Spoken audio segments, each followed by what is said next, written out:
জয় গুরু। এই পর্বে আলোচনা করব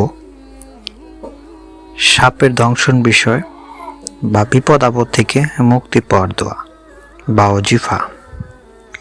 যারা খেতে খামারে কাজকর্ম করেন বা রাত বিরাতে চলাচল করেন বা বন জঙ্গল দিয়ে চলাচল করেন বা ঘুরে বেড়ান যে কোনো কাজের উদ্দেশ্যে, তাদের উদ্দেশ্যে আজকের এই গুপ্ত ওজিফাটি দিয়ে দিলাম। এই ওজিফাটি পাঠ করলে আশা করি আপনাদের বিষধর সাপ ধ্বংসন করবে না বা কোনো ক্ষতি করবে না।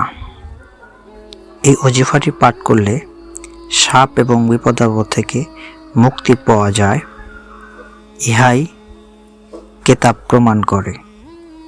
ওজিফাটি শুনুন। সালামুন আলা নুহিন ফিল আরামিন, সালামুন আলা নুহিন ফিল আলামিন, সালামুন আলা নুহিন ফিল আলামিন।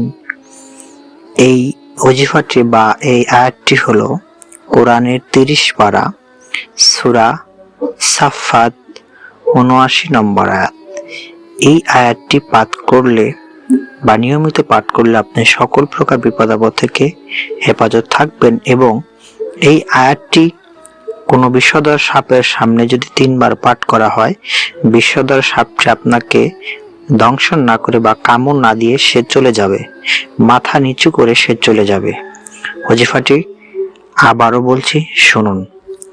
সালামুন আলা নুহিন ফিল আলামিন, সালামুন আলা নুহিন ফিল আলামিন।